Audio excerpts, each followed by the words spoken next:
Fecha os teus olhos, vamos fazer uma oração antes de meditarmos sobre a palavra.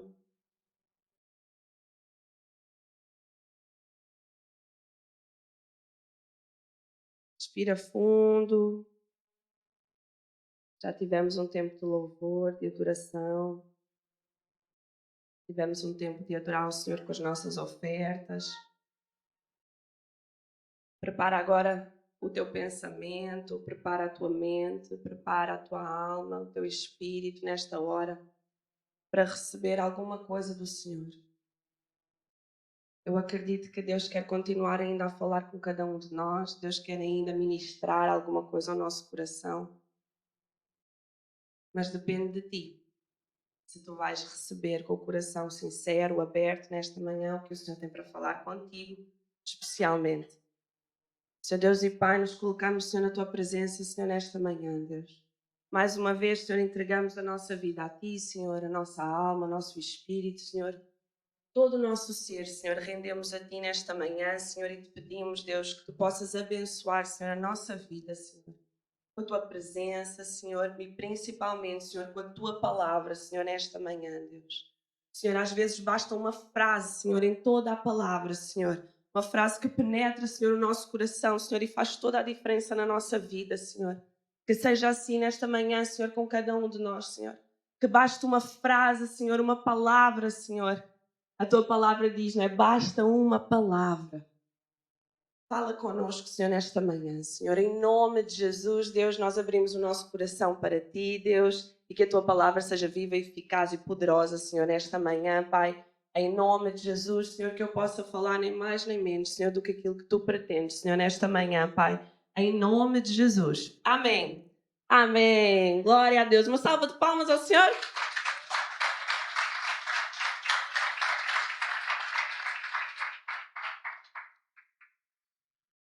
A nova técnica para conseguir abrir a água. Senhor amado. Amém. Vamos abrir a palavra do Senhor em 1 Coríntios, capítulo 1. E vamos ler do versículo 1 ao versículo 3. Hoje eu disse ao João em casa, João, hoje eu vou falar só 40 minutos, prometo. Porque ele sempre reclama comigo, você já sabe. E eu falo aqui para ver se ele para de reclamar, mas nessa hora ele está sempre lá fora. É impressionante. 1 Coríntios, capítulo 1, a partir do versículo 1 também. Paulo, chamado pela vontade de Deus para ser apóstolo de Jesus Cristo, e o irmão Sóstenes, à igreja de Deus que está em Corinto, aos santificados em Cristo Jesus, chamados para ser santos, com todos os que em todo lugar invocam o nome do nosso Senhor Jesus Cristo, Senhor deles e nosso, graça a vós outros e paz, da parte de Deus, nosso Pai, e do Senhor Jesus Cristo. Então, quando nós lemos aqui a palavra do Senhor, nós entendemos. Aqui não, mas nós entendemos, isto era o que eu estava a meditar durante a semana, quando nós estamos a ler a palavra, nós conseguimos observar que o Senhor, quando gera alguém, antes de gerar, Ele já tem um propósito na vida dessa pessoa. Já existe um plano, já existe um chamado, já existe alguma coisa para a vida daquela pessoa. Mesmo antes da pessoa estar a respirar, mesmo antes dela ser gerada na barriga, não é? Eu tinha o Gustavo na minha barriga, mas antes disso o Senhor já tinha sonhado com ele, já sabia que ele ia existir, já conhece todos os dias que ele vai ter, não é? Isso é muito louco, mas ele já sabe isso, ele já conhece tudo. Nós não, mas ele já sabe todos os dias da nossa vida, quando nós vamos morrer, como nós vamos viver, as decisões que nós vamos tomar, ele já as conhece. Então, desde o início até ao fim, Cristo, Deus Pai, Deus Filho e Espírito Santo, do início ao fim, ele conhece todos os nossos dias. E é interessante nós vermos que tem vários exemplos na Bíblia em que mostra que havia já um propósito antes da pessoa nascer. Quando nós lemos em Jeremias, Jeremias diz lá que antes dele estar na barriga da sua mãe, o Senhor já tinha um plano para a vida dele. E quando ele vai falar com Jeremias, ele começa a relatar qual é esse plano que ele tem para a vida dele. Mas é interessante que quando falamos de Sansão é ao contrário. Antes de Sansão nascer, Deus já estava a dizer aos pais dele, olha, ele vai vir para libertar o povo dos filisteus. Então, muito antes de Sansão existir, Deus já dizia, olha, pais, este é o propósito do vosso filho. Então nós vemos isso várias vezes a acontecer. Salmo 139, lemos que antes dos nossos dias existirem, o Senhor já os conhecia. Então nós temos vários exemplos na palavra e eu estou a explicar isto para nós podermos entrar naquilo que realmente o Senhor tocou o meu coração, mas eu quero que todos nós entendamos que existe um propósito de Deus na nossa vida, existe um chamado de Deus na nossa vida. Há relatos na palavra que Deus trabalha assim, como Ele sabe o início, como Ele sabe o meio, como Ele sabe o fim. Então nós sabemos que existe esse propósito na nossa vida. Muitas das vezes podemos não saber qual é o propósito, não é? Mas sabemos que o Senhor separou a nossa vida para alguma coisa. Amém? Não nascemos à toa, não existimos à toa, não vamos morrer à toa. Existe uma finalidade para a minha e para a tua vida. Amém? E não é só casar, trabalhar, pagar contas, não é só isso. É muito mais do que isso. Isso é o mínimo que nós podemos ter nesta terra, ou que nós podemos fazer nesta terra. Deus tem muito mais para a nossa vida. Agora é necessário que nós saibamos que nós somos separados realmente para um propósito. Tu acreditas que tu és separado para um propósito? Nós somos privilegiados, irmãos, de poder dizer que nós temos um Deus na nossa vida. Entender que nós somos chamados e que temos um propósito faz toda a diferença no nosso caminhar e no nosso dia a dia.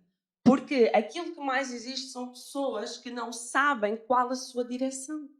São pessoas que não sabem o que é que Deus quer das suas vidas e andam como o vento e andam como as ondas. Se vai para a direita, se o vento vai, a pessoa vai. Se o vento vai para a esquerda, a pessoa vai para a esquerda. E aquilo que o Senhor quer, nos chamando para o seu reino, nos chamando para a luz, nos chamando para a sua casa, nos chamando para a sua família, é dizer assim: olha, tu não andas como um mais um. Tu não és só mais um. Tu és alguém que eu estou a separar para um propósito. Nós somos privilegiados porque nós podemos ter acesso no Senhor, através de Jesus Cristo, pelo Espírito Santo que habita em nós. Nós podemos ter acesso a uma direção. E o ser humano não tem direção hoje em dia.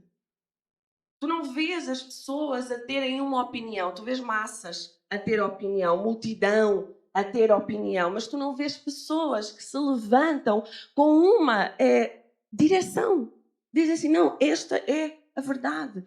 Isto é o que eu sigo, isto é o que eu acredito. Não, tu vês pessoas que querem agradar umas às outras para não serem colocadas à margem, para não serem colocadas à parte. Então eu vou fazer o quê? Eu vou concordar. Eu concordo? Não, mas eu vou concordar. Por quê? Não quero ficar sozinha, não quero ficar sozinho, não quero parecer anormal. Então o que mais falta neste momento é uma direção. É tu dizeres assim, não, eu sei quem eu sou, eu sei aquilo que eu acredito, eu sei aquilo que eu defendo e eu acredito nisso. E eu vivo isso. Porque é muito fácil, irmãos, eu vir à igreja, chegar aqui em cima ou chegar aqui embaixo e dizer, eu acredito em Deus, e eu sigo a sua palavra, e a sua palavra é vida, e a sua palavra é a verdade. É muito fácil eu dizer isso, mas depois no meu dia a dia eu defender isto são outras coisas. E neste momento a sociedade precisa de pessoas que tomem uma posição, de pessoas que acreditem que existe uma direção e um propósito e que se levantem para fazer a diferença. Então é importante que tu entendas nesta manhã, antes de tudo, que tu tens um propósito, tu tens um chamado e não importa se tu tens 10, 20, 30, 40, 50, 60, 70, 80, 90, 100 anos. Se Deus te chamou com 10, é porque é a partir dessa idade que tu tens que fazer a diferença. Se te chamou com 70, é porque é a partir dessa idade que tu vais fazer a diferença em algum lugar, em alguma pessoa, em alguma vida. Amém? Amém. Então acredita que existe um propósito. Agora, nós podemos muitas vezes não saber qual é o plano de Deus para a nossa vida. Nós podemos não saber muitas vezes aquilo que o Senhor tem para nós. Nós sabemos que existe um propósito, nós sabemos que existe um chamado, mas muitas vezes andamos vários anos perdidos porque não sabemos qual é esse chamado, nem sabemos qual é esse propósito. Então andamos meio perdidos porque a pessoa dentro da casa do Senhor diz assim, mas Cristina, tu tens um dom para ministrar o louvor. Mas Cristina, tu também pregas bem. Mas Cristina, tu também fazes não sei o que bem. Mas... E a pessoa fica, então, mas para que é que eu fui chamada? Mas eu fui chamada para cantar, mas eu fui chamada para pregar, mas eu fui chamada para receber as pessoas aqui dentro da casa do Senhor, mas eu fui chamada para quê? E às vezes nós andamos um pouco perdidos, não é? E pensamos, todos nós precisamos ter um ministério, todos nós precisamos fazer alguma coisa. E às vezes durante muitos anos andamos perdidos sem saber muito bem para onde nos voltar, não é? Paulo escreve esta carta aos irmãos e ele no início diz algo muito interessante. Vamos voltar lá ao versículo 2.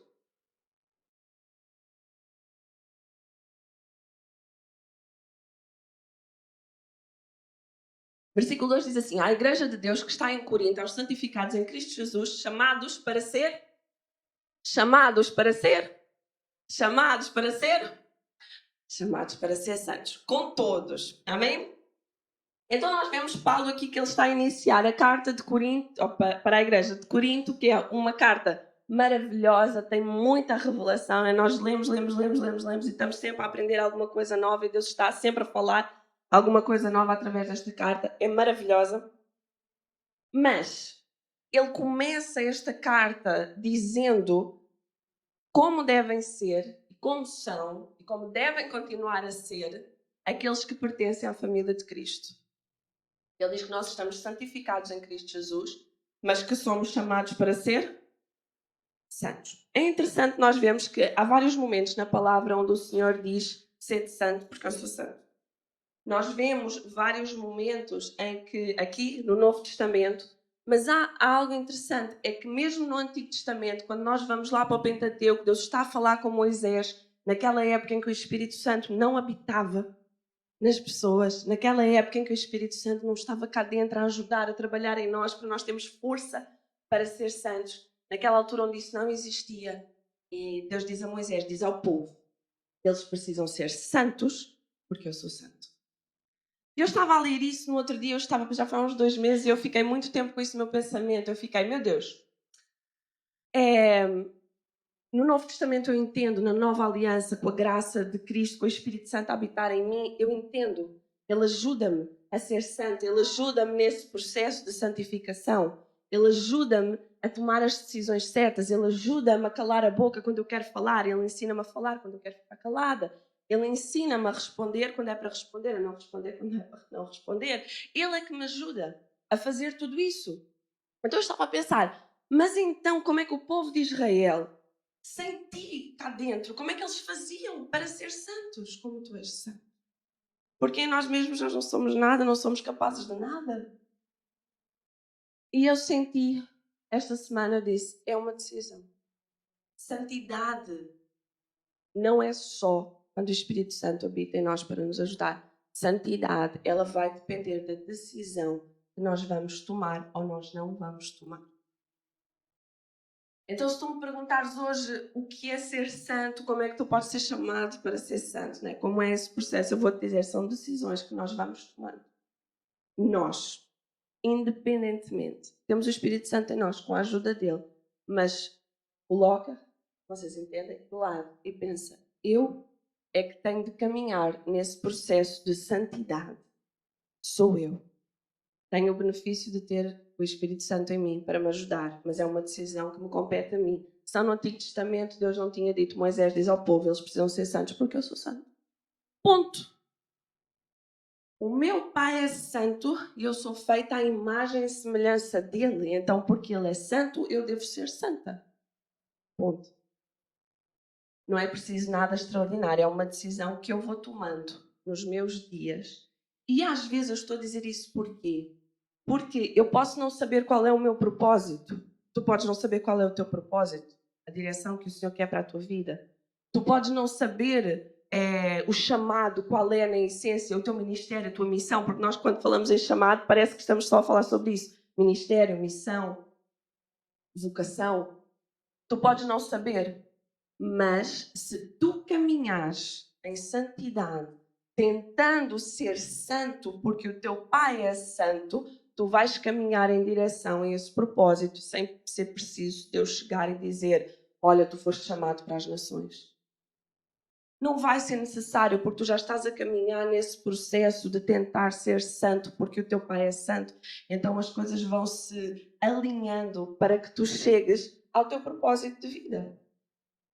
Então é importante nós sabermos isto e sabermos que, através da graça de Cristo, realmente nós podemos ser santos, mas que é uma decisão. Todos nós realmente temos este chamado do Senhor para fazer alguma coisa especial. Todos nós temos um chamado para uma missão específica, para um propósito específico. Mas é importante que nesse processo, até nós alcançarmos esse propósito, pode ser com 90 anos, eu tenho 35, 35, é. Fiquei perdida aqui, ia para mais um ano, misericórdia. 35. Se calhar eu só vou atingir o auge do propósito que Deus me deu, não é? Se calhar aos 90. Mas até lá eu estou caminhando no quê? Para o alvo, em santidade. Amém?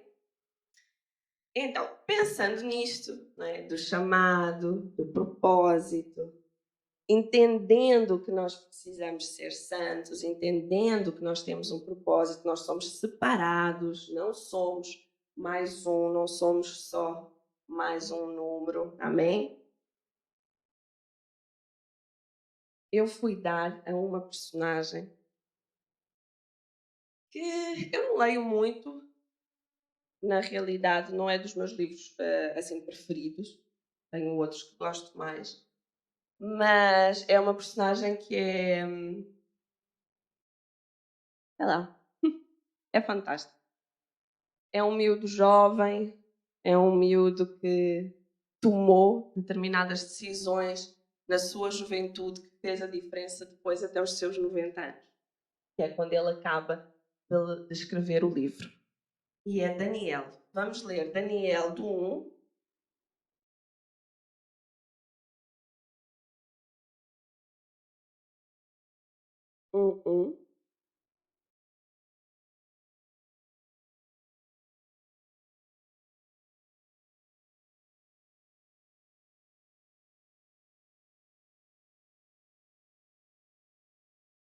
Daniel 1. No ano terceiro do reinado de Joaquim, rei de Judá, veio Nabucodonosor, rei da Babilônia, a Jerusalém e sitiou. O Senhor lhe entregou nas mãos a Joaquim, rei de Judá, e alguns dos utensílios da casa de Deus, a estes levou-os para a terra de Sinar, para a casa de seu Deus, e os pôs na casa do tesouro do seu Deus. Disse o rei a Aspenaz, chefe dos eunucos, que trouxesse alguns dos filhos de Israel, tanto da linhagem real como dos nobres, jovens sem nenhum defeito, de boa aparência, instruídos em toda a sabedoria, doutos em ciência, versados no conhecimento, e que fossem competentes para assistirem no palácio do rei e ensinasse a cultura e a língua dos caldeus. Então vamos lá entender até aqui, está bem? No ano terceiro do reinado de Joaquim, então existe um rei de Judá, não é? Que é vencido pelo rei da Babilônia. E então o rei da Babilônia, Nabucodonosor, diz: olha, traz todos aqueles que são mais inteligentes, mais capacitados, mais instruídos, aqueles que têm melhor ensino, aqueles que estudaram mais, que têm mais conhecimento, traz todos esses para ficar aonde? No palácio. Então eles são levados cativos, mas eles são levados cativos não para uma prisão. Né? Geralmente quando nós pensamos, olha, a pessoa vai presa, a pessoa está cativa, nós pensamos que eles vão estar aonde? Numa prisão. Só que ele não foi para uma prisão. Daniel, os seus amigos e mais alguns, não é? Provavelmente não foram para uma prisão. Eles foram diretamente para o palácio, e nós já vamos pensar um bocadinho porquê, mas eles foram diretos para o palácio. Os utensílios da casa de Deus foram parar a um deus qualquer, a um ídolo qualquer, não é? Ali de Nabucodonosor, que eles seguiam, e a instrução era que que lhes fosse ensinada a cultura e a língua dos caldeus. 5. Determinou-lhes o rei a ração diária das finas iguarias da mesa real e do vinho que ele bebia, e que assim fossem mantidos por 3 anos, ao cabo dos quais assistiram diante do rei. Isto foi pedido a quem? O rei pediu a quem? Ao chefe dos eunucos. Entre eles se achavam dos filhos de Judá Daniel, Ananias, Misael e Azarias. O chefe dos eunucos lhes pôs outros nomes, a saber, Daniel, o de Beltesazar, a Ananias, o de Sadraque, a Misael, o de Mesaque e a Azarias, o de Abednego. Resolveu Daniel firmemente não contaminar-se. Resolveu o quê? Com as finas iguarias do rei, nem com o vinho que ele bebia. Então pediu ao chefe dos eunucos que lhe permitisse não contaminar-se. Ora, Deus concedeu a Daniel misericórdia e compreensão da parte do chefe dos eunucos. Disse o chefe dos eunucos a Daniel: Tenho medo do meu senhor, o rei, que determinou a vossa comida e a vossa bebida, porque, pois, veria ele o vosso rosto mais abatido do que os outros jovens da vossa idade. Assim, porias em perigo a minha cabeça para com o rei. Então disse Daniel ao cozinheiro-chefe: a quem o chefe dos eunucos havia encarregado de cuidar de Daniel, Ananias, Misael e Azarias: Experimenta, peço-te, os teus servos 10 dias e que se nos deem legumes a comer e água a beber. Então se veja diante de ti a nossa aparência dos jovens que comem das finas iguarias do rei, e segundo vires, age com os teus servos. Ele atendeu e os experimentou 10 dias, e no fim dos 10 dias a sua aparência era... Estavam eles mais robustos do que todos os jovens que comiam das finas iguarias do rei. Com isto, o cozinheiro-chefe tirou deles as finas iguarias e o vinho que deviam beber e lhes dava legumes. Ora, a estes 4 jovens Deus deu o conhecimento, a inteligência em toda a cultura e sabedoria, mas a Daniel deu a inteligência de todas as visões e sonhos. E vencido o tempo determinado pelo rei para que os trouxesse, o chefe dos eunucos os trouxe à presença de Nabucodonosor. Então o rei falou com eles e entre todos não foram achados outros como Daniel, Ananias, Misael e Azarias, por isso passaram a assistir diante do rei. Assistiam aonde? Em toda a matéria de sabedoria e de inteligência sobre o que o rei lhes fez perguntas, os achou 10 vezes mais doutos do que todos os magos e encantadores que havia em todo o seu reino. Daniel continuou até ao primeiro ano do rei Ciro.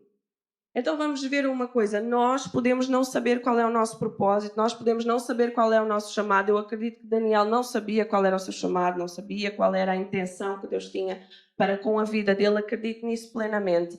Só que este rapaz, ele tomou aqui algumas decisões, ele tomou aqui alguma responsabilidade sobre algumas coisas da sua própria vida, não é? Que eu já disse da outra vez que às vezes nós temos dificuldade em assumir a responsabilidade que nós temos na nossa vida e o nosso papel. Ele assumiu determinadas responsabilidades que fizeram a diferença. Então, no processo, o nosso processo de ser santos, como Deus é santo, no nosso processo de conhecer o nosso chamado diante do Senhor, aquilo que Ele tem para a nossa vida, diante de tudo isso, nós vamos aprender aqui algumas coisas que foram importantes, que Daniel fez e que nós precisamos colocar em prática também na nossa vida, se nós queremos viver realmente o melhor que Ele tem para nós. Eu acredito que tu queres viver o melhor que Deus tem para a tua vida, amém? Ninguém quer viver aquém daquilo que Deus tem. Nós não queremos viver aquém, nós queremos viver em pleno aquilo que Ele tem, o melhor. Seja na área financeira, seja na área pessoal, seja na área profissional, seja na área familiar, seja na área pessoal, seja onde for. Nós não temos a intenção de viver só o que dá para viver. Isso não são filhos de Deus. Amém? Nós somos chamados para viver o melhor desta terra. Amém? E comer o melhor desta terra. Amém? Amém. Então, Daniel, ele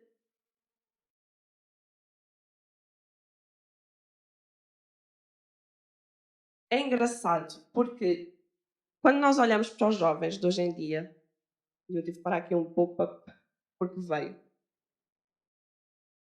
Ainda na sexta-feira, no meu trabalho, nós falávamos, acho que foi na sexta, sobre esta geração. Nós estávamos a falar sobre a geração dos 14, 15, 16, até os 18, e como a vida, se nós formos pensar sem Deus, vai ser difícil. Porque é tudo muito diferente daquilo que era a nossa geração e a das pessoas mais velhas que eu. É tudo diferente. O tipo de emprego é diferente. Antigamente, aquilo que dava dinheiro, e vamos falar nessa área, aquilo que dava dinheiro, que dava estabilidade, e que todos nós ouvíamos quando éramos pequenos, era: tem que ser engenheiro, tem que ser médico, tem que ser advogado, tem que ser arquiteto. Era aquilo que dava dinheiro. Agora, se tu fores pensar hoje em dia, não é isso que dá dinheiro. Eu trabalho há mais de 11 anos com médicos, eu vou-te dizer, não é isso que dá dinheiro. Eh, Hoje em dia, se tu os miúdos, se eles querem agora pensar em alguma coisa que vá ser produtivo, eles têm que ir mais para a parte elétrica, eletrónica, não é? Agora é isso que vai fazer diferença. E nós estávamos a falar então lá no trabalho e eu disse: "Meu Deus, e então quando for a altura do Gustavo, da Yasmin, não é? Da Alice, quando for à altura deles, as coisas estão muito diferentes. Nós não temos a noção como será. Mas a nossa geração, eu penso que ainda parava um pouco para pensar, não tínhamos tantas distrações, provavelmente. Mas os miúdos agora têm muitas distrações. E quando tu paras para falar com alguém, eu creio que assim, os nossos jovens aqui até têm uma boa mentalidade em nome de Jesus, mas quando tu paras para falar a alguém que não tem Deus na sua vida, no meio da sua família, né? Raquel falava das famílias estruturadas, que não têm e estão tão distraídos com tudo. Porque no outro dia eu estava a falar com uma miúda, ela só falava sobre TikTok. Que mentalidade é essa? Eu fico assustada. Tens alguma coisa contra o TikTok, Catarina? Não tenho, mas se a tua conversa é só TikTok, a cabeça está muito vazia. A cabeça está muito distraída. E não estão a parar para pensar, se calhar, no futuro, naquilo que realmente importa. Estão a viver um dia de cada vez e vão levando. Só que isso não é vida, porque quando a pessoa passa ali os 18, os 19, as coisas começam a ficar um pouco mais sérias, as escolhas começam realmente a fazer muita diferença, muito peso. Então nós precisamos começar a pensar também, às vezes, quando algum jovem aqui na igreja vem falar connosco, nós sabemos instruir também. Ativar a cabeça deles para pensar em outras coisas, para pensar naquilo que realmente importa. E no tempo livre, 5 minutos por dia, TikTok. Ou outra coisa qualquer. Amém, não tem nada contra o TikTok, senhor. Mas vamos lá. Quando nós olhamos para Daniel, era um jovem. Podia ter feito muitas escolhas, podia ter decidido muitas escolhas. Ele estava a ser levado porque ele era diferente dos outros. Ele tinha mais conhecimento. Se nós agora fôssemos colocar no nosso tempo de hoje, se calhar, enquanto alguns tinham a primária, tinham o básico, ele tinha o ensino superior. Então ele sabia que ele estava a ser colocado no palácio porque ele era diferente, porque ele tinha mais conhecimento, porque ele tinha estudado mais, porque ele sabia mais. E ele podia ter se aproveitado disso. Não podia? Ele podia ter levado o rei no colo, ele podia ter levado o chefe dos eunucos no colo, ele podia, não é? Para dizer assim, olha, já que eu estou aqui, pelo menos eu vou-me safar do meu jeito. Só que Daniel foi mais inteligente do que isso, porque Daniel tinha uma coisa que nós precisamos ter todos os dias da nossa vida, 24 horas por dia, princípios. Daniel não se deixou corromper nos seus princípios.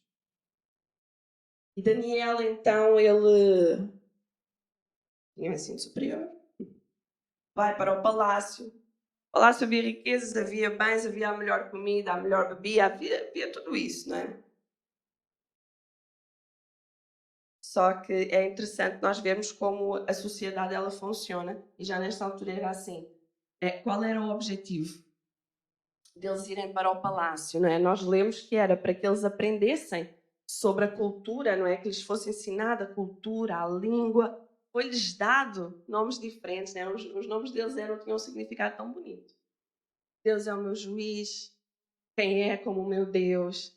Aí, de repente, é o sol, é a lua, é coisas assim, porque eram os deuses deles eram baseados nos astros. Então, os nomes deles foram mudados para isso. A identidade deles em relação à pessoa que estava à sua frente era outra. Quando alguém os chamava, já não chamava quem Deus é o meu juiz, já não chamava quem é como o meu Deus, agora chamava o menino do sol. Vamos dizer assim, que eu não sei o que é que significa agora. Então a identidade deles até poderia parecer que estava a ser tirada, mas na realidade, no interior, a identidade de Daniel permanecia exatamente a mesma. Ele sabia quem ele era. Porquê? Porque Daniel, ele conhecia não só a matemática, ele conhecia não só a álgebra, ele não conhecia só ciência, ele não conhecia só cultura popular, ele não conhecia só isso, ele conhecia algo que faz toda a diferença na nossa vida, que são os princípios de Deus, são os mandamentos de Deus. Ele sabia que existiam mandamentos, ele sabia que existia mais do que aquilo que ele queria, mais do que aquilo que ele achava que precisava, ele sabia que aquilo que realmente era necessário é que ele continuasse, mesmo no palácio, a fazer a vontade de Deus, a cumprir os mandamentos. Nós olhamos e vemos assim, olha, foi-lhes dado a direção de comer aquilo que o próprio rei come. Aquilo que ia para a mesa real ia também para estes jovens. Tem problema comer carne? Tem problema beber vinho? Desde que não seja em excesso e ninguém fique bêbado. Não tem problema beber vinho. Era esse o problema? Não era. Pensa comigo, Daniel, ele cresceu a ver o quê? Está lá em Levítico. Os animais, eles precisavam passar por todo um processo até eles serem sacrificados. Eles tinham que ser sacrificados de uma determinada maneira. O sangue tinha que ficar a escorrer.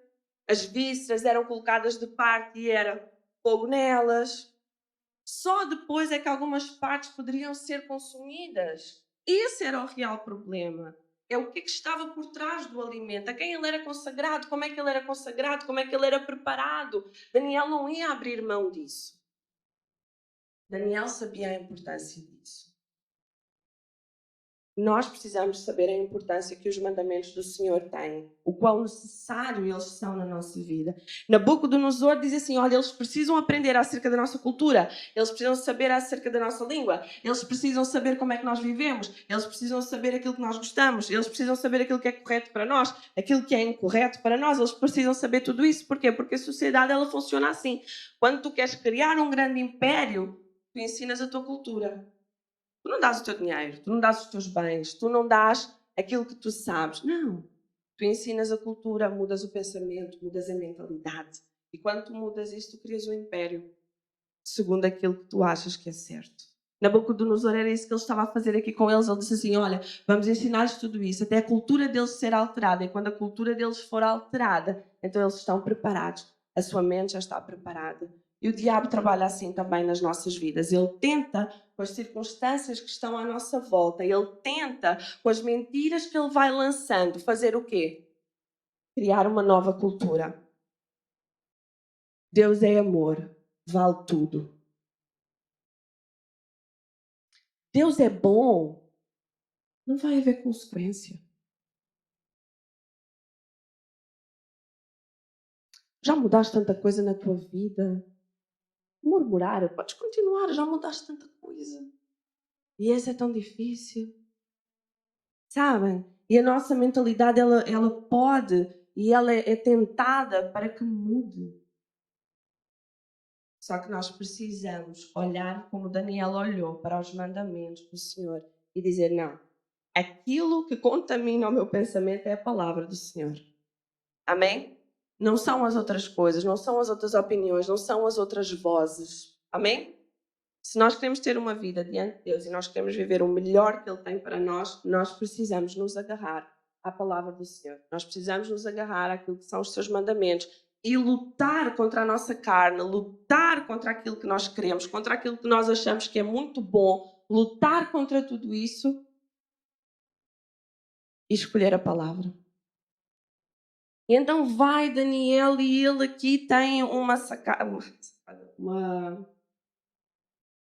Não, ele tem uma boa ideia e uma boa jogada. E ele diz assim, o chefe dos eunucos, não é, estava encarregado, portanto havia o rei, Nabucodonosor, e havia o chefe dos eunucos. E ele vai direto no chefe dos eunucos e ele faz uma quê? Uma proposta.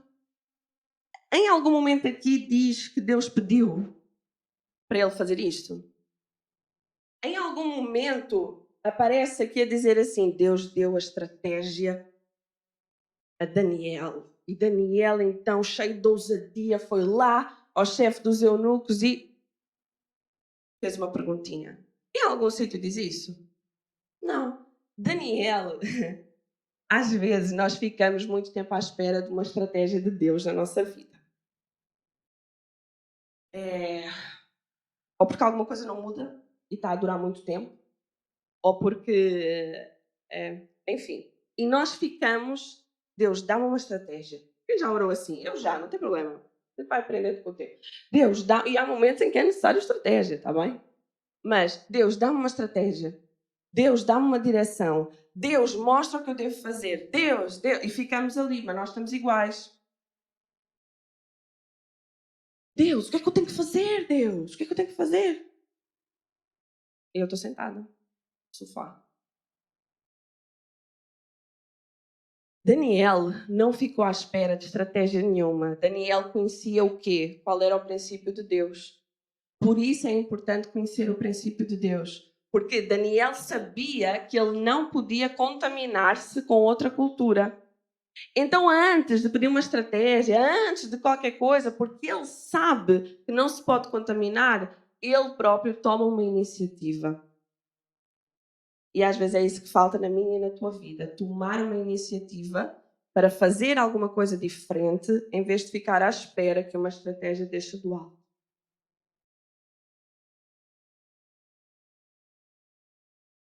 Daniel chega ao chefe dos eunucos e faz uma proposta. Resolveu Daniel firmemente não contaminar-se com as finas iguarias do rei, nem com o vinho que ele bebia. Então pediu ao chefe dos eunucos que lhe permitisse não contaminar-se. Daniel diz aqui firmemente, ele decidiu não contaminar-se. Ele é que decidiu. Não foi Deus que disse. Naquele momento, Deus não desceu ali, não mandou o seu anjo e disse, Daniel, não te contamines, não. Ele, no seu coração, ele disse, eu não vou contaminar-me porque eu sei que isso é errado. Quantas vezes durante a nossa semana nós nos deixamos contaminar, sabendo que está a ser prejudicial para a nossa alma, para o nosso espírito, muitas vezes para o nosso corpo? E quantas vezes nós deixamos ser contaminados? Porque é uma decisão, irmão. É uma escolha. No outro dia eu liguei tinham-me falado de um filme. Já falei TikTok, ou falar Netflix. Tinham-me falado sobre um filme. Eu fui, liguei o filme. O início do filme tinha adivinhação. E eu percebi que o filme ia girar um pouco ali à volta daquilo. Na hora, no meu pensamento, disse assim, desliga. Precisas ver? A tua curiosidade está assim tão grande. Desliga. Eu desliguei. A pessoa é que decide com o que é que vai contaminar a sua alma e o seu espírito. Mas se calhar tem momentos em que o filme está tão fixe que eu estou a ver homossexualidade, eu estou a ver droga, eu estou a ver bebida, eu estou a ver sexo, eu estou a ver e fico lá. Mas o filme, a história em si é fixe. Não, mas a história é... E fico lá. E está a contaminar. Eu estou a dar um exemplo bem básico, está bem? Cada um de vocês sabe a vossa vida, eu sei a minha. Podia dar outro tipo de exemplos, mas este é um básico. Nós deixamos contaminar o nosso coração de uma forma muito simples, muito rápida. A nossa alma, ela começa. Daniel, ele decidiu não se contaminar sem ser preciso descer alguma coisa do céu. Ele sabia que era errado, então ele decidiu não fazer. E então ele pede ao chefe dos eunucos. E é interessante ver aqui que agora aparece Deus. Neste momento aparece Deus, após a decisão dele. Ele vai ter com o chefe dos eunucos, ele diz, não é? Olha, não quero me contaminar com isso, né? Da forma que ele falou. Não quero contaminar-me com o banquete do rei. Eu posso comer outra coisa qualquer, mas não aquilo que vem da mesa real. Eu quero só isto, eu quero só aquilo. Ele pode ter falado. Mas agora diz assim, ora, põe aí no 1:9, Daniel 1:9. Diz, ora. Este ora no original significa no presente, no momento. Então isso leva-nos a crer realmente naquilo que eu estudei, que é porque ele tomou uma posição, então Deus fez alguma coisa. Ora, Deus concedeu a Daniel misericórdia e compreensão da parte do chefe dos eunucos. Agora, neste momento, porque a decisão foi feita, aparece Deus dando a ele um favor diante de uma autoridade que é o chefe dos eunucos na vida dele. Às vezes nós pensamos assim, ninguém recebe um aumento no meu trabalho, ou ninguém sobe de posição, ou não acontece mudança nenhuma, não, com toda a gente é igual. Se tu tomas as decisões certas mediante os mandamentos do Senhor, portas vão se abrir, coisas vão acontecer. Porque aí Deus, porque está a ver, repara, os olhos do Senhor, eles passeiam pela terra. À procura de quê? Verdadeiros adoradores que o adorem em espírito e em verdade. Ele tem que, eu oro muitas vezes com o João, quando nós estamos a orar pela igreja. Deus, quando tu estiveres a passar os teus olhos em Lisboa, encontra um povo diferente em nós, encontra alguém diferente em nós, alguém que faz a diferença, alguém que é diferente, alguém que escolhe pela tua palavra, alguém que escolhe pelos teus mandamentos. Encontra aqui. Neste momento, Daniel, quando Daniel tomou esta decisão, Deus, graça e favor na vida deste rapaz. Então, quando nós estamos numa situação em que não dá para ninguém, toda a gente é igual, ninguém recebe nada, não acontece nada, somos todos iguais, lembra-te que uma decisão atrai o favor de Deus sobre a tua vida e toca a vida das pessoas que estão como autoridade na tua vida. Só que, neste momento, o chefe dos eunucos dá uma resposta interessante. Nós conseguimos ver que o coração dele foi mudado, do chefe dos eunucos, né? Tu consegues ver quando estás a ler, diz: tenho medo do meu senhor o rei, que determinou a vossa comida. Quando tu já te justificas assim, é porque a conversa te tocou. Não é? E tu já queres justificar porque é que não podes ajudar a pessoa. Então o próprio coração do chefe dos eunucos, ele ficou tocado. Porquê? Porque havia graça e favor na vida de Daniel à medida que ele ia falando. E então o chefe dos eunucos, ele já começa: olha, eu tenho medo do meu senhor o rei, que determinou a vossa comida, a vossa bebida. É porque ele disse: olha, se ele vos encontrar mais fracos, se ele vos encontrar magros, subnutridos, se ele vos encontrar muito mal, ele vai pedir a minha cabeça é que vai rolar, não é? É o que ele diz. E então, mesmo ele tendo sido tocado, ele não ajudou Daniel. E às vezes tu pensas assim: eu já falei com a pessoa mais importante, eu já falei com aquele que poderia resolver alguma coisa, eu já falei com o chefe dos eunucos e o chefe dos eunucos não quer ajudar-me. Deus, eu fiz a minha parte, olha agora. Daniel não fez isso. Daniel disse assim: não, eu não me vou contaminar. Então, se este não dá, vamos para o outro. Então Daniel apanha lá o cozinheiro-chefe, a quem o chefe dos eunucos havia encarregado de cuidar dele e dos amigos. Então tu tens o rei Nabucodonosor, nós temos o chefe dos eunucos e depois temos este cozinheiro-chefe abençoado que Daniel chega para ele já com outra estratégia, né? Já chega com um foco. E ele então diz, é o versículo 12. Experimenta, peço-te, os teus servos 10 dias. Eles iam ficar 2 anos nesse processo. Eram 2 anos. E ele diz: experimenta, peço-te, os teus servos 10 dias e que se nos deem legumes a comer e água a beber. 22. Então se veja diante de ti a nossa aparência. Então se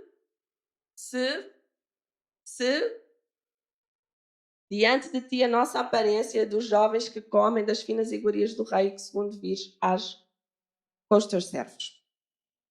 Tem tanta coisa aqui que é lindo. Ele chega então para o cozinheiro-chefe e diz: experimenta, peço-te com os teus servos. E ele já dá um prazo, já diz o que é que quer comer, do que é que quer abrir mão. Ele criou toda a sua própria estratégia. Deus só deu graça e favor, compreensão. Não deu mais nada, não é? Aí vai Daniel e tem todo este plano. Experimenta, peço-te os teus servos 10 dias. E então se veja.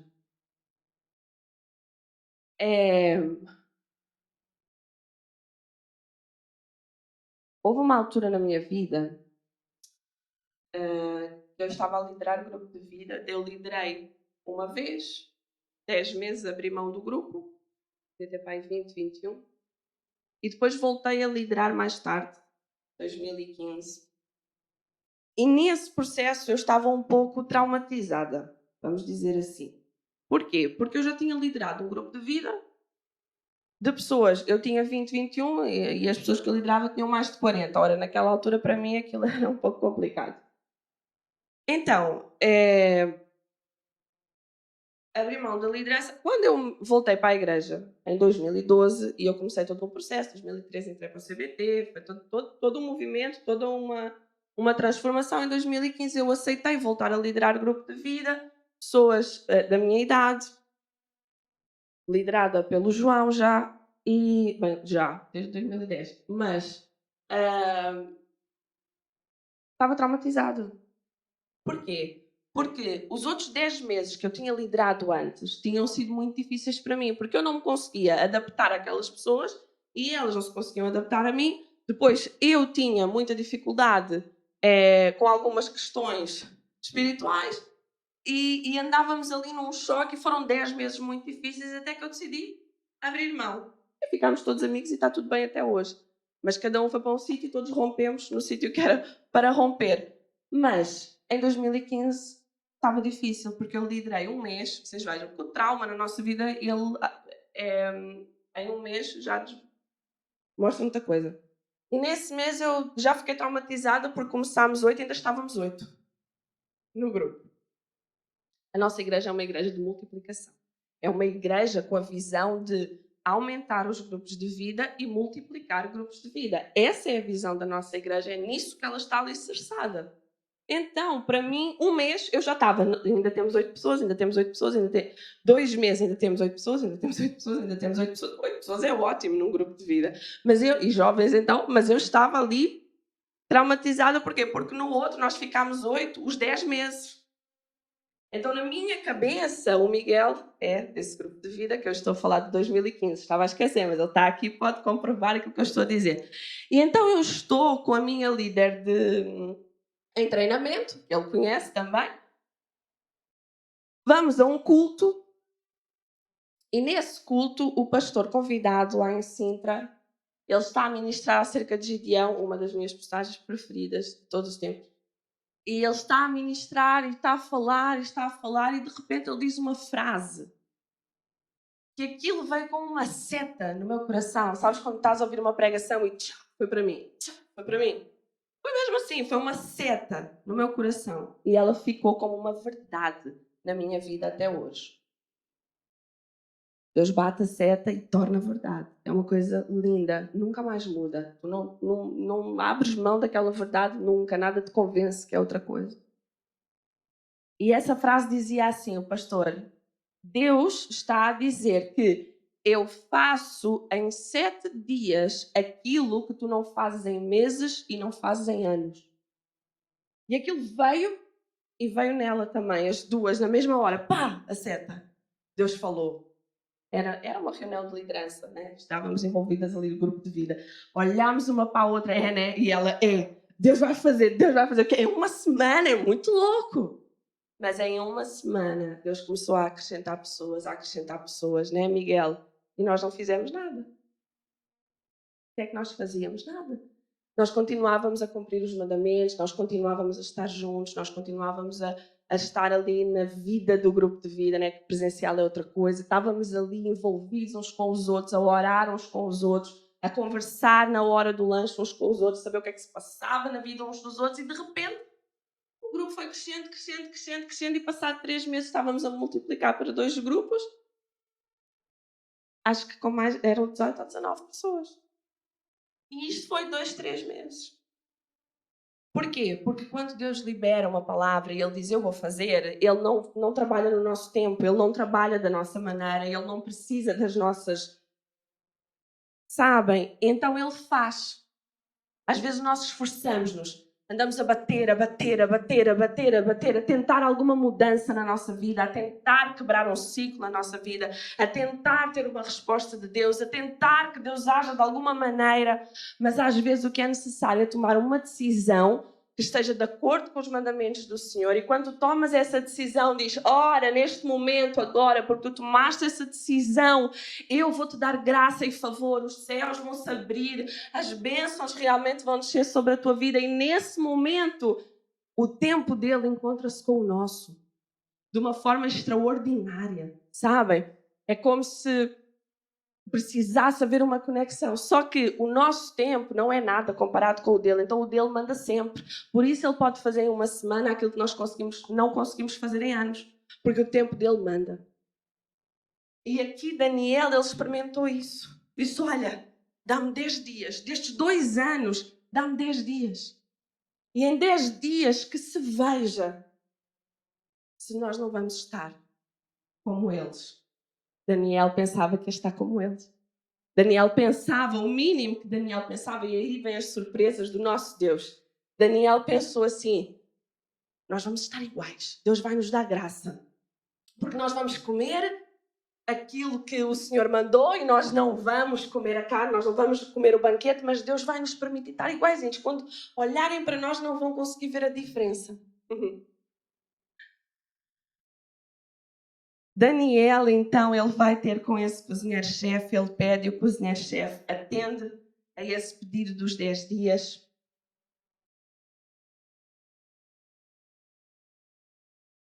E passados 10 dias, quando vêm ver a aparência deles, diz que eles estão como? 15. No fim dos 10 dias, a sua aparência era melhor. Ele não deixou que o seu coração ficasse manchado. Ele não deixou que o seu coração ficasse sujo. Ele não deixou que aquilo que estava a acontecer à volta dele, as circunstâncias que tentam tanto abafar a nossa vida, ele não deixou que isso fizesse a diferença no seu. Ele estava numa prisão, ele estava no palácio, mas ele não podia ir para onde ele queria. Estava preso, era cativo, era escravo. Ele não podia decidir para onde ele ia, mas ele podia decidir aonde a alma dele ficava, aonde o espírito. Às vezes tu sentes-te preso e não tens para onde correr. Às vezes tu sentes-te abafado e tu não tens outro sítio para ir. Ou tens a tua casa, ou tens o teu trabalho, tens a igreja, correr para a igreja é bom. Mas há momentos na vida que parecem prisões. Tu gostavas que estivesse de outra maneira. E Deus entende isso. Deus entende o lugar onde tu estás. Mas tu podes fazer o que Daniel fez. Dizer assim, eu posso escolher onde fica a minha alma. Eu posso escolher onde fica o meu espírito. E o meu espírito não está aprisionado. E a minha alma não está aprisionada.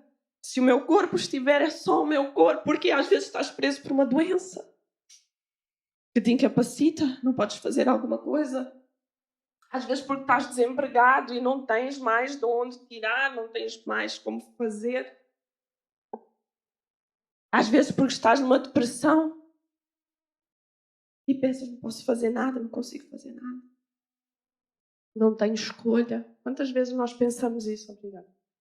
Quantas vezes nós pensamos isso? Não tenho escolha.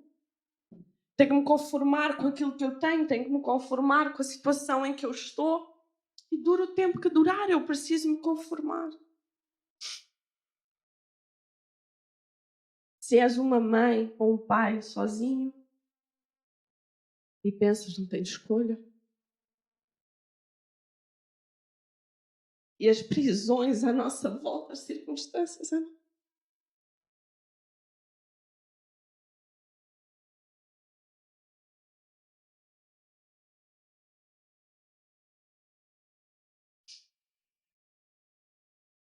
Eu não sei, sabem, com quantas pessoas Deus quer falar, mas eu sinto assim.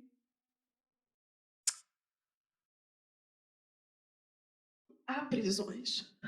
E o diabo trabalha com essas prisões. E o diabo trabalha dessa forma na nossa vida. E ele quer nos convencer de que nunca vai ser diferente. Ele quer nos convencer que sempre vai ser dessa forma e tens que aguentar. Deus está dizendo esta manhã, há uma escolha. A tua alma, ela não está presa. O teu espírito, ele não está preso.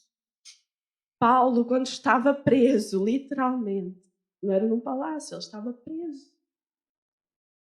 Nós vemos, não é, como é que era naquela altura. Há vários documentários. Porque a prisão ela quer te abafar, porque a prisão ela quer te reeducar, porque a prisão ela quer te castigar, ela quer punir, e Paulo estava em situações assim mais do que uma vez. Mas a sua alma estava presa? Não. O seu espírito estava preso? Não. Ele estava a borbulhar por dentro, ele escrevia cartas às igrejas, ele orava, ele cantava. Milagres aconteciam. Morreu decapitado. O corpo dele estava preso. Mas a alma e o espírito não estavam. E às vezes o diabo, ele tenta fazer isso na nossa vida. E hoje eu sinto de dizer, há escolha. Há decisões que nós tomamos no nosso dia a dia que podem fazer toda a diferença. Daniel, esta decisão que ele tomou, foram 10 dias de 2 anos. Parece, não é?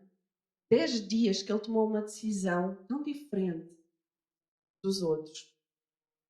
Serviram para que os 2 anos dele fossem abençoados, mesmo em cativeiro. Mas mais do que isso, Daniel continuou na Babilônia até aos 90 anos. Se nós formos lá ao fim do livro dele, foi ele que escreveu. Há muitas dúvidas, sabem, sobre quem escreveu Daniel, mas em Mateus, Jesus diz como Daniel escreveu no seu livro. Então eu acredito que foi o próprio Daniel a escrever. Senão Jesus não falaria assim, creio eu. Mas Daniel, no fim do seu livro, ele escreve que ele já está com 90 anos. Ainda está na Babilônia. Se calhar com outras regalias já, mas continua numa terra que não é a dele. Com idolatrias, com posturas diferentes, com pensamentos diferentes, com linguagens diferentes, com ideias diferentes, com um passado diferente. Ele continua com tudo isso aos 90 anos. Mas o Senhor dá-lhe uma promessa, diz assim, olha, a sorte... Não quero errar.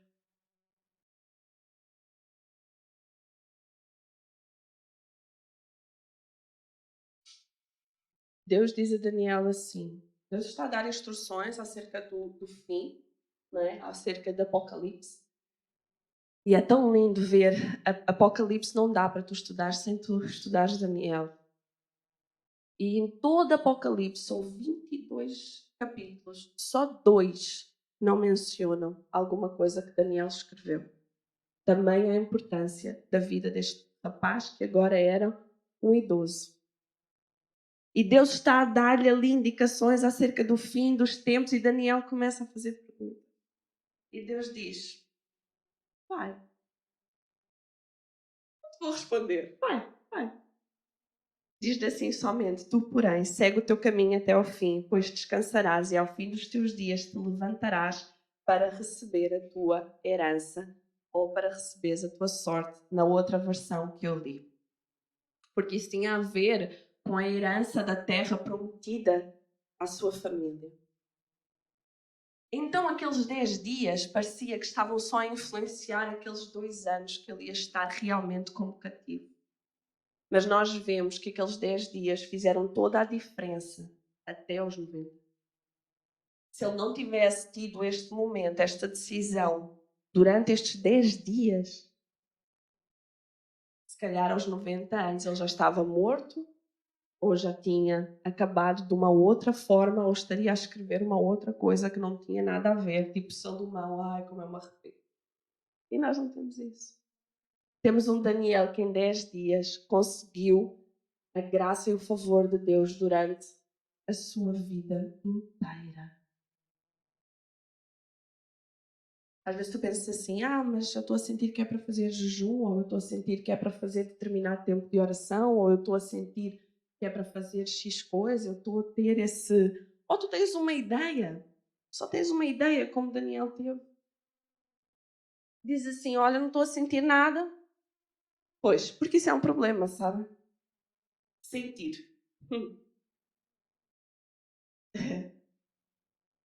O mundo diz assim, segue o teu coração.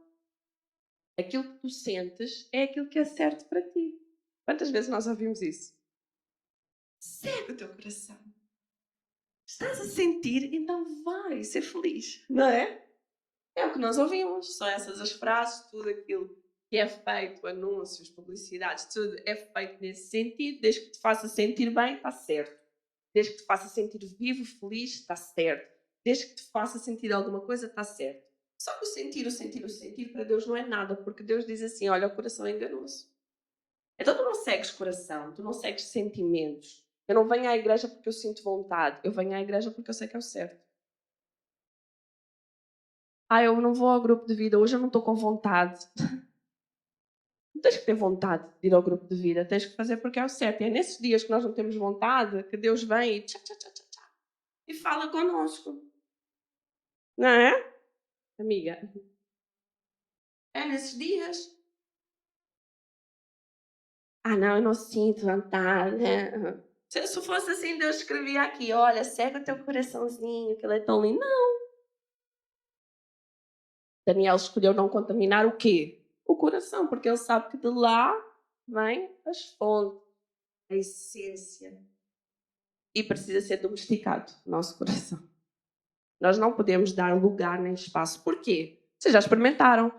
Hoje eu quero muito aquela cadeira preta. Quero muito, muito, muito, muito. É que estão lindas, né? Glória a Deus. Já estava a pedir há tanto tempo. A cadeira preta é linda, linda, linda. Eu quero, quero, quero, quero, quero. No dia a seguir, alguém oferece a cadeira preta. Diz, não queria essa cadeira para mim. Nunca experimentaram isso? Eu quero muito uma coisa. Mas no dia a seguir, já não sei se eu quero aquilo. Por que eu queria aquilo? Nem faz falta. Eu gostei assim, tá? Parece um pouco dura. Não é nada. É suave essa cadeira. Então o coração é enganoso. Hoje eu gosto muito de uma pessoa. Amanhã ela mentiu-me. Nunca mais. Eu sabia que essa pessoa não era boa. Tá bem. Não é? O nosso coração não vale nada se não estiver diante da presença do Senhor. Nós somos assim, ó. E mulheres, falar contra a raça agora, mulheres que passam todo um processo hormonal durante o mês e que hoje eu quero chorar, amanhã eu estou a rir, que é uma loucura, e às vezes no mesmo dia eu consigo fazer tudo. Chorar, rir, discutir, elogiar, dizer que não gosto. Consigo tudo no mesmo dia. Nós que passamos por isso, ainda precisamos ouvir menos o nosso coração. Porque tem dias no trabalho que se eu ouvir alguém respirar de uma forma diferente, eu já... Né? Deus está a falar. Espero que desde o início. Mas assim, não é? Respirou diferente, eu já fico... Não deixa eu falar, não deixa eu comentar. Sabe? Nós, então, mulheres, assim, não vale a pena. O coração, a gente põe num cantinho, dá para Deus e Deus toma conta. Toma conta. O nosso coração não presta. Hoje eu não quero pecar. Amanhã vem aquele pecado. Tira da gravação. Vocês entendem, não entendem? Diante de Deus, eu já disse isto uma vez, diante de Deus nós podemos dizer Deus, isso é uma das estratégias de Satanás, né? Para nos tirar desse propósito, é o pecado. Mas tu não queres porque não queres, porque não queres, porque não queres pecar, tu sabes que não queres pecar, tu sabes que é incorreto, sabes que vai atrair coisas para a tua vida, que Deus não se agrada, vais desagradar o coração do Senhor, vais atrasar o teu propósito, vais atrasar o teu chamado, as coisas vão andar para trás, porque com Deus nós não paramos, né? Nossa vida com Deus, outro ano, vais para trás. E tu sabes que não queres pecar, não queres pecar, não queres pecar. Aí tu pecas. Era porque tu querias. Porque a tua oração antes tinha sido mentira diante de Deus? Não, quando nós vimos aqui, nós oramos, ouvimos aqui à frente e dizemos, Deus, eu não quero mais fazer a mesma coisa, eu não quero mais ser a mesma pessoa, eu não quero mais isto, eu não quero mais aquilo. E nós falamos isso com o Senhor. É porque é mentira? Não. Só que no dia a seguir, nós damos mais voz ao nosso coração outra vez, em vez de continuar a colocar o nosso coração diante do Senhor. Porque quem tem o poder é Ele, para nos livrar do pecado. Então, o pecado é uma das estratégias de Satanás para nos tirar do foco. Amém? Amém. Outra coisa linda que ele diz aqui é assim: estou quase a acabar, já passaram 40 minutos. Quem disse já assim tão alto? Uma 40. Ele diz assim: olha, 13. Então, o que é que nós repetimos há bocado? Então, se, vejam. Às vezes, tu queres fazer assim na tua vida. É a última coisa que eu vou falar. Se veja, eu estou a fazer algo diferente, eu não vou comer carne, eu não vou beber o vinho, eu vou só comer legumes, beber água, vou fazer diferença. Então, se veja, se nós não vamos estar iguais. O se veja remete-nos a quê? A um resultado.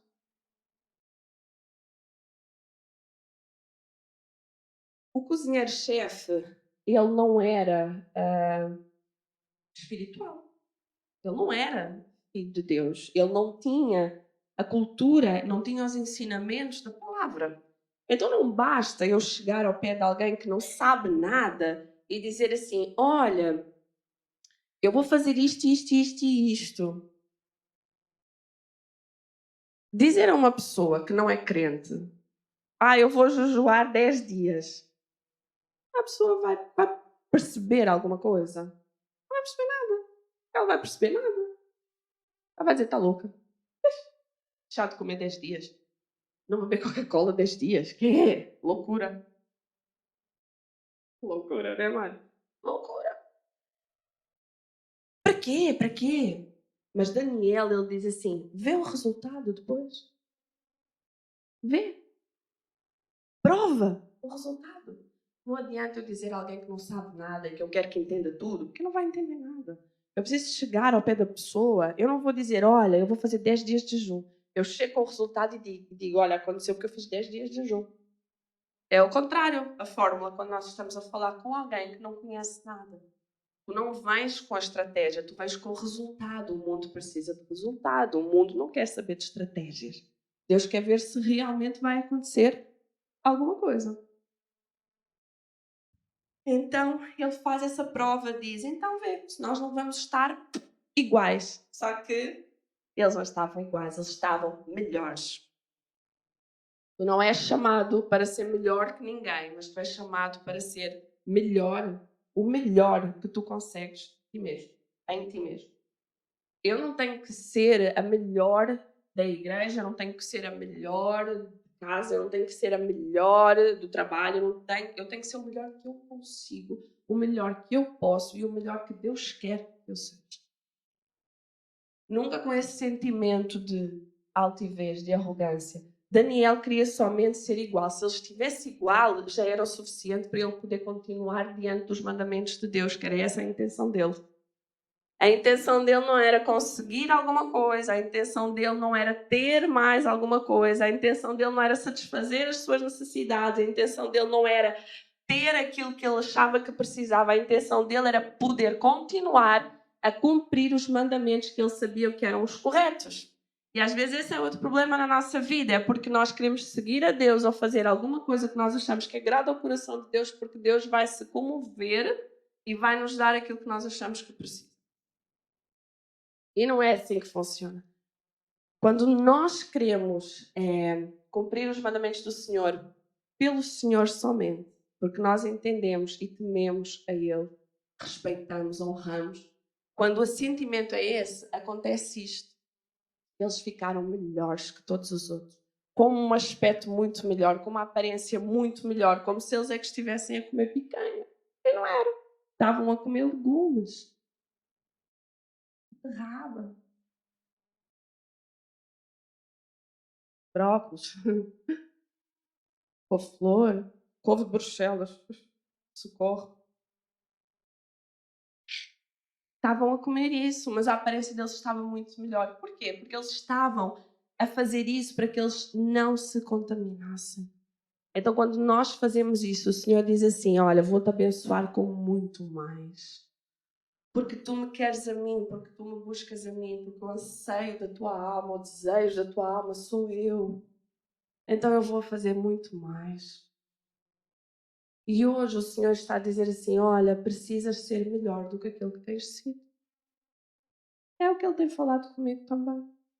Precisas ser melhor. Todos os dias tu precisas ser melhor do que aquilo que tens sido. O melhor que eu quero para ti, para que tu consigas realmente viver o propósito de Deus na tua vida.